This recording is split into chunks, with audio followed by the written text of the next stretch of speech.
All right, guys, here we go with another tutorial. Today, we got the one and only Xander in the chair. Xander is one of our barbers here at our Headline Sun Lake location. Yeah, this is a little bittersweet for me. Xander actually was my first hire for this location. I actually interviewed him on a Tuesday over the phone, and he moved from New Jersey down to Florida by that Saturday. Been rocking with us now. We've been open a little over 7.5 months, but unfortunately, Xander has to leave us. Due to some family issues. He always has the doors open if he ever decides to come back. But he's been a great addition to the team. Been nothing but great vibes. But I'm gonna clean him up. I've had a rule in the shop, I don't cut barbers for free. And since he's leaving, I figured I'll bless him. Appreciate that, Nate. All right, what we gonna get done today? Let me get an 8 on top with a 4 on the sides and a high tape. I don't know what I'm doing with all this, so just chop it off, man. Bring me back to life. I need an update. So you taking all this off? Yeah. All right, cool. So 8 on the top, 4 on the sides. And so you say you want a high taper? Yes, sir. High taper. You want to taper the back too? Yeah. All right, and what we gonna do with this piece first? Man, I'll put it all in your hands, man. Oh, pause. Pause. Whoa, talking spicy, my boy. I don't think I've ever used an 8, my boy. No, you said 8? Oh, real quick, in the comment section, you barbers, how many times have you used an 8 guard? So as you guys see, using my Babyliss FX Pros, all right, the translucent colors, you know what I mean? Shout out to Forward Barber Supply for hooking it up. Shout out to Babyliss, man. Love this clipper, ergonomic. We got the 8 guard, all right, we're gonna go against the grain. All right, so when's the last time you had your hair this short, bro? Like 2 years ago, I think. 2 years ago? Yeah, because I know like you've been here a couple months. I haven't seen you like this short. I would go shorter though, but an 8 was probably like 2 years ago. Okay. Yeah, I usually do a 4, but I don't know, man. My head's too big for that. Pause. You leaving Florida? You came from New Jersey. Tell a little bit about your story of, you know, when you got down here, how things looked in the beginning, and what you've been able to work to. Yeah, so I was up in Jersey. I was cutting for like 2 years and a half with experience. And how old are you? 22. 22 years old, so you've been cutting for how many years now? Right now, 4. 4 years, okay. Yeah, so I think when I moved, I had like 3 years of experience. That's when I came to Florida for vacation. You know, I just wanted to move out of Jersey, try something new. Okay. So I was looking around the area. I had Orlando in mind and Tampa. But that's when I searched up Tampa Barber and I found you. Okay, so you found me on Instagram? Yeah. And you did, because you typed in hashtag Tampa Barber? Yeah. Major key. Yes, sir. All right, hashtags work. That's when I tried to reach out to you. And it took you a couple days because you're a little Hollywood. No, I'm kidding. Hey, listen, everybody knows if you're not friends with somebody, their messages end up in that requested folder. There. Man, I don't really look at that too much, but go ahead. Yeah, and then that's when Nate reached back to me, that's when he said that he was going to open up another shop. And there was an opportunity, so man, I just took the opportunity and just did everything last minute and bounced here to Florida. So real quick, you messaged me a couple times. How many messages did you have to send me before I finally replied? I think like 3, bro. 3 messages, so that's another major key, man. Like sometimes you're not gonna get through in the first message, second message, but sometimes persistence, you know, pays off, man. I'm done with the 8 right now. Now I'm gonna go straight to the 4. Now I'm gonna take the 4 guard. I'm gonna take it right up to Prado Ridge area. Not digging into there, I'm gonna come right off of his head, the shape of his head, and then I'll blend it at the Prado Ridge, all right? So 4. All right, Xander, so you finally got through to me. I gave you a reply, and then didn't we set up a over the phone interview off of that? Yeah, so I spoke with Nate on the phone. Spoke for like almost an hour, right? Yeah. I was asking for like advice too, and you know. Yeah, because you didn't know if you wanted to come to Tampa or Orlando. Yeah, I was just like indecisive as heck. But that's when Nate gave me his advice. He didn't tell me to come, but he just gave me his like opinion too. So that's when I got home, I spoke to my girl, I'm like, yeah, we're going to Tampa. Because originally we had planned to go to Orlando. I don't know the city of Tampa at all. So we just like wung it and I just took the risk. Never knew Tampa, never been to Tampa. Nah, never. And so just went off to someone that you met over the phone. Well, you found on Instagram. Yeah. Interview with me, and then was like, you know what? I remember that conversation too. I remember you was on the fence, but I was just telling you that I knew what we had. I knew what the brand that we stood on, and you know, obviously we had 6 or 7 locations. Yeah. And more importantly, I knew that, you know, they were putting me in the position to where I could do all the hiring, and I wanted to make sure that this shop was successful. So I know you was in the mentorship program. Yeah, I was in the mentorship, and I followed all the steps that you and Bossio told me to do. You know, just business cards, Google reviews, all that works, man. You just got to be consistent, and you see your clientele come back, you just try to lock them in. All right, so for people to understand what that looked like, right? Yeah. When you first came down here, obviously no clientele. How much were you making in the beginning? I was like 500 a week, man. 500 a week, and working what, 6 days a week? 6 days a week, all day. All day, and we're open what, 10 to 7, right? 10 to 7, yeah. How long did it take you to get to where you're at now? So you were 500 at the beginning. Where you at now, and how long did it take you to get there? It took me like 5 months. months, and the goal that we set was like 6 months. Remember? Yeah. So I made it earlier than. So what was that goal? Expected is to hit 2,000 a week. 2,000. Now, have you ever hit that before at your other local, you know, where you're at before, like consistent 2,000 a week? Nah. And it took you what, 5 months while being here? 5 months here. Listen, man, people can fail you, systems don't. You know, major shout out to the Six Figure Barber Mentorship. Definitely has come up with the formulas needed to take someone that's brand new, fresh out of state, and within 5 months making the most money he's ever made as a barber at 22 years old. So right here at the Prado Ridge, I'm gonna take my 5 all the way open. I'm gonna have it all the way open, then close it all the way to blend it. Because you got the 4, you got the 8, and you just wanna make that transition smoother. I'm not digging in the shape of his head. I'm coming right off the shape of his head. All right, right off the Prado Ridge. And basically what I'm doing, I'm softening that line of demarcation, making it a much smoother transition. All the way close. All right, so if you don't, what's been the biggest thing that you've learned so far out here, Xander, since you've been out here? Obviously, you had to start from scratch, so obviously that can build some self-confidence, but never had the chance to ask you this, like, what's been the biggest thing you've learned being down here in this shop? Is honestly just take barbering more serious, because when I was up there, man, I wouldn't track my numbers. I wouldn't like treat it as a business, you know? So it's like a hobby to you, something you enjoy doing, and you just so happen to get paid for it. Yeah. Like, okay. I would get paid, and I would just look at the numbers, and I wouldn't track it like, or like try to do better next week, you know? But if you treat it like a business, it'll pay you like one. But if not, it'll be an expensive hobby for you. But the beauty is that you get to decide that. Yep. So I think that was major. All right, guys, I'm gonna take my low pro, my trimmer. All right, my low pro, and I'm gonna do a high taper. The way I'm gonna do this high taper though, I'm gonna do it more of a burst. Typically with a high taper, I go from the top of the ear and I make my line straight across. But with this burst, I'm actually gonna do like a half moon type of guy line rather than making the traditional straight across. Go all the way up, make a little bit more dramatic initial guy line.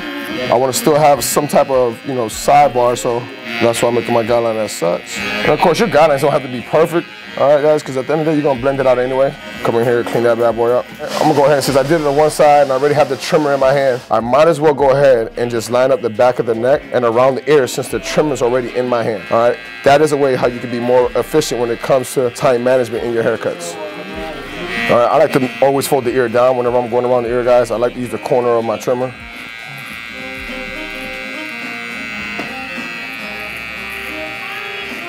I'm gonna do the same thing to the right side that I did to the left side. Start at the top of the ear, half mooning,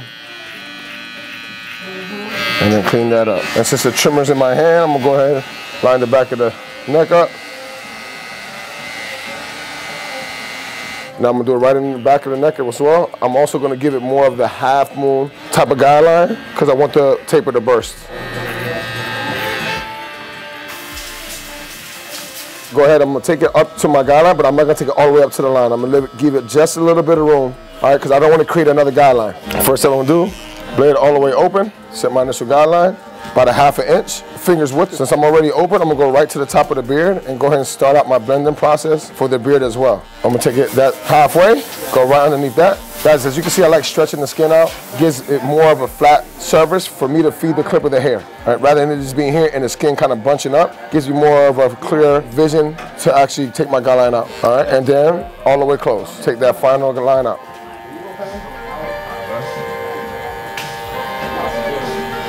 And right on top of the beard as well. Simple steps, open, middle, close. Next up, we're gonna take the one guard all the way open. All right, that'll be my next guy line. Take it easy, boss.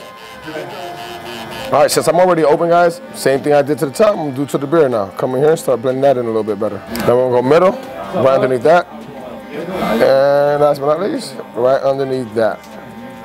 As you can see, his growth pattern here changes. Everywhere else is, as you can see, is coming here. As soon as it gets to the closer to the ear, you can see it's coming at an angle. Pay attention to people's growth patterns, all right? What you want to do is you want to make sure you're feeding the head to the clipper properly. Make sure you're going in the opposite direction of the growth direction, all right? Instead of doing the 1.5, I'm gonna jump right to the 2, all the way open, all right? Soften that guy line up. And again, as you can see, I'm coming the shape of his head. I'm not digging in, as you can see. Right off the shape of his head. Because I'm not looking to make another guy line, I'm looking just to blend. So that's all the way open. Then I'm gonna close it. Both my 1.5 and my half, I like to use at halfway, soften it up.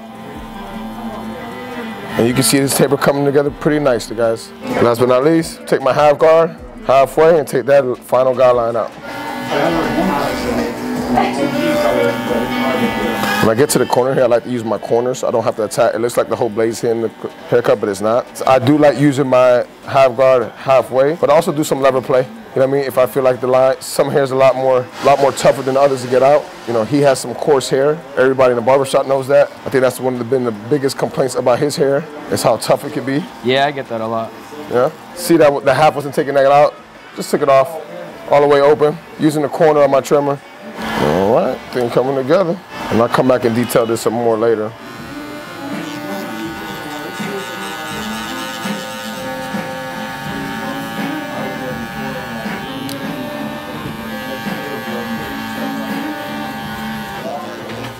Huh? Oh, you good, bro? So out of everybody's hair, Nate, whose is harder? Between me, Joel, and Lito. So far? Well, let me finish your haircut and then I'll do that ranking. Yeah, but as of right now, from toughest to easiest, Lito being number 1, Joel number 2, and you number 3 so far.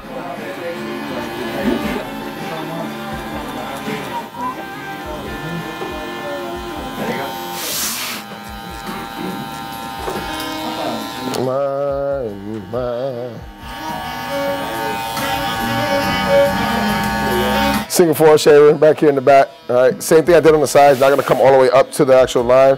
I don't want to create another guideline on myself. Same thing I did to the sides, I'm gonna do to the back.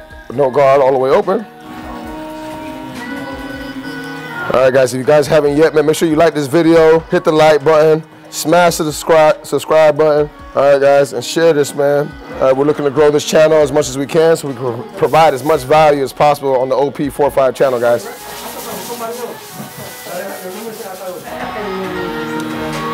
All right, Xander, if there's one thing that you're going to take with you for sure, what would you say you're going to take up there that you didn't know before you came down here? Just be more consistent. Try to make more content, you know? Especially being around like you guys and stuff. Yeah. Being known in the barber industry. Just try to make content, man, you know? Yeah, I think we did a good job of showing you how effortless it is. You know, yeah, man, super easy. I need to get on this camera again, bro. Like, just because you see people creating content, man, don't think they don't get no mental blocks. It's just that only thing separating you from them is the fact that they are actually just paying for the action and doing it anyway.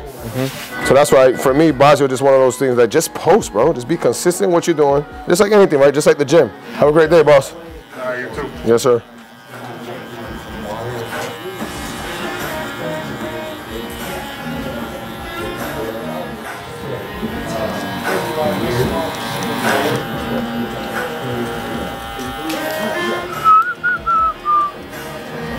One thing I would recommend to a lot of barbers out there is run through your steps first. Don't get so caught up on trying to detail right in the beginning of the haircut. I feel as though me in the beginning, I used to always want to detail right away, but rather run through your steps and then give yourself some time to do some detail work later, right at the end of the haircut. I think that'll definitely increase not only your efficiency, but also your quality of work too. Because nobody likes to work rush, man. Remember, I used to always try to catch up on time, and mainly because I used to want to take every line out right away. You just take your time. When you can take your time being efficient too. One thing I like to do when it comes to detailing, major shout out to S-Craft Blends for this one right here, is shear over comb, all right? Taking my shears and my comb and just taking any little dark spots that I see. Right now I see a couple little dark areas that I want to take out. It allows me to get there. As you can see, his growth pattern is a little different here. As you can see all the way. This comes straight down, this comes to the side. So shear over comb allows me to get there a lot more efficiently, in my opinion. I like to go up and out, and just like I would do a clip over comb, take some of those dark areas out. And this is a great way to take dark spots out. And slowly but surely, you can see that transition becoming a little bit more smoother. First, you want to identify the way his hair grows, right? So you can see his hair wants to go a little bit to the left. His right or left. I like to start sidebars first. After my sidebars, I come up and line up the front. All right, and I like to start at the lightest area first, which is looking like this side over here, as you can see. I'm gonna come up and go ahead and start the corner of, almost like kind of slides your blade this way in order to get your desired straight line. Now I'm gonna hop to the other side real quick. All right, major key, guys, don't worry about too much getting it so sharp. Don't irritate the skin. Let your razor do the work, all right? Your trimmer is just supposed to put the baseline of your line up there, right? Your razor comes clean it all up. So now I want to connect the two. So I'm gonna start here in the middle, some work from here, connect this to here, then I'm connect from here to here. How do you combat the stragglers? You gotta come up and down, up and down.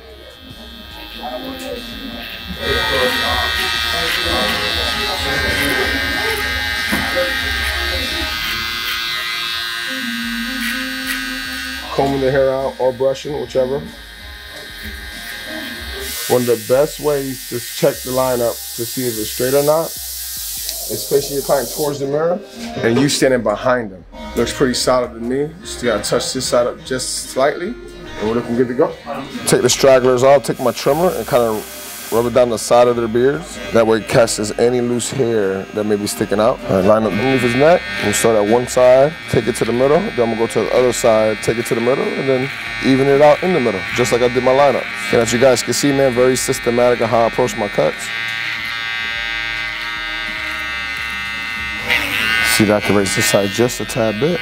And that's something I didn't see directly on. I had to stand behind him and see it that way. All right, guys, I want to let y'all know, if you do not know about Pi Accounting, make sure you go to piaccounting.com and go on there. You'll be able to get financial services. And they're literally a financial advisor and accounting firm for barbers. Hold on. Don't tell them everything, bro. Listen, go to piaccounting.com, schedule a consultation call, and one of our accountants definitely gonna talk to you, let you know all the amazing things that Pi Accounting has for you. You know, we're helping barbers make this a real career, a real profession, benefits, buy your first crib, all that, man. I was able to buy my second property, but my first property in Florida. So yeah, we're barbers, we're not CPAs, as you can tell the way we fumbling all over this. But go check out piaccounting.com. Let's go. Our razor work, only way we do our razor work was that Toon 45 shaving gel, man. Cop yours at toon45.com. Use discount code Nathan10. A little bit goes a long way. It has aloe vera on it. Like to do 2 or 3 dots on each side. I don't like using my finger to spread out the shave gel. I either like using my comb or the back of my razor and use that to spread it out through the fade. I don't like using a brush when I use my razor. I use a comb. I feel like you can spread the hair out and clean the surface better. Also, I like to provide some type of tension whenever I'm using the razor, all right? Have my Toon 45 shave gel, followed by my Toon 45 triple cartridge razor. As you can see, that shave gel just glides, man. Put my initial guideline there at the top.